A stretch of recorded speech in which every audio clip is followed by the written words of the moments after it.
जय श्री राम। बहुत स्वागत है आपका आपके अपने खास कार्यक्रम मानस ज्योतिष ज्ञान में। मैं हूं आपके साथ आचार्य राज मिश्रा। हम हमेशा आपके लिए कुछ महत्वपूर्ण जानकारियां लेकर के आते हैं और उसी श्रृंखला में आज हम जानकारी लेकर के आए हैं नीलम रत्न के बारे में। कैसे पहचाना जाए? ये वो रत्न है जिसको अधिकतम व्यक्ति धारण करता है और कहा जाता है कि ये रत्न किसी को राजा से रंक और रंक से राजा बना देता है। ऐसा नीलम के बारे में कहा जाता है।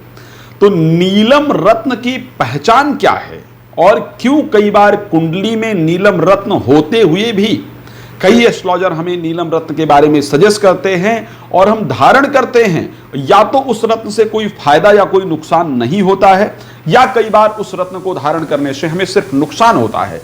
तो नीलम के बारे में पूरी जानकारी आज आपको मैं देने जा रहा हूं।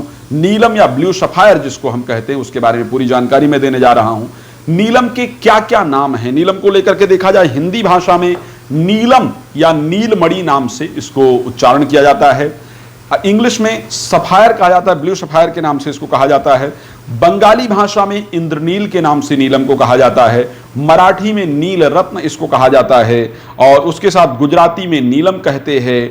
फारसी भाषा में याकूत कहते हैं। संस्कृत भाषा में इसका नाम है तृणशाही, नील, महानील, इंद्रनील व नील रत्न। तो ये बहुत सारे ऐसे रत्न हैं जिनका नाम है।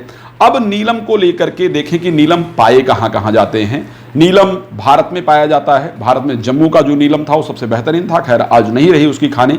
श्रीलंका के अंतर्गत नीलम पाया जाता है। म्यांमार के अंदर नीलम पाया जाता है और उसके साथ कश्मीर का जो नीलम है आज तक वो सबसे बेहतरीन नीलम के नाम से जाना जाता है। वाशिंगटन में मौजूद नीलम जिसको स्टार ऑफ एशिया के नाम से उच्चारित किया जाता है, आज भी वाशिंगटन के अंदर सबसे बड़ा जो नीलम है वो मौजूद है और उसको स्टार ऑफ एशिया के नाम से कहीं ना कहीं नीलम को संबोधित किया जाता है। जब हम नीलम लें, सबसे पहले नीलम की जो हार्डनेस है, जिसको हम घनत्व कहते हैं, वो 9 होनी चाहिए। नीलम मजबूत होना चाहिए, मोटा नीलम होना चाहिए, तो आपके लिए वो नीलम फायदेमंद है। अगर पूरा रत्न एक रंग का हो तो ऐसा नीलम आपके लिए फायदेमंद है। जिस नीलम के अंदर नीले रंग की रश्मियां फूटती हों, ऐसा नीलम हमेशा आपके लिए फायदेमंद होता है। और उसके साथ हाथ में लेने पर जो नीलम सौम्य दिखाई दे, जो खुरदुरा ना दिखाई दे, जो हार्ड ना दिखाई दे, जो सुन्न ना दिखाई दे, ऐसा नीलम सदैव आपके लिए फायदेमंद होता है। पूरे नीलम को पारदर्शी यदि है तो निश्चित रूप से वो आपके लिए फायदेमंद है।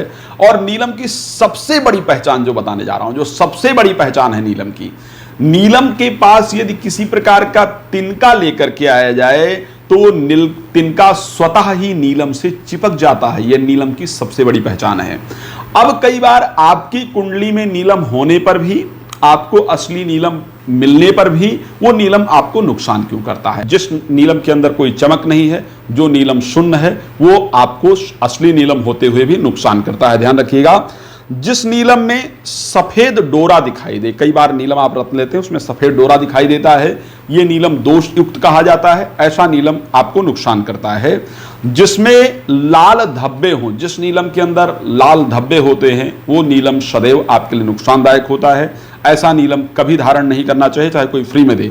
जिस नीलम में गड्ढा हो, कई बार आप लेते हैं रत्न तो उसके अंदर गड्ढा इत्यादि होता है, ऐसा नीलम शत्रुओं की वृद्धि करने वाला होता है। ऐसा नीलम आपको कभी नहीं धारण करना चाहिए। जिस नीलम में जाला इत्यादि बहुत ज्यादा होता है, कई बार लोग कहते हैं नहीं इतना जाला तो होना चाहिए, जिसमें बहुत ज्यादा जाला इत्यादि है, वो रोग और शोक की वृद्धि करने वाला होता है, तो ऐसे कंडीशन में उस नीलम को हमें नहीं धारण करना चाहिए। जिस नीलम में सफेदी हो, जिस नीलम में सफेदी हो, वो अकाल मृत्यु को देने वाला होता है।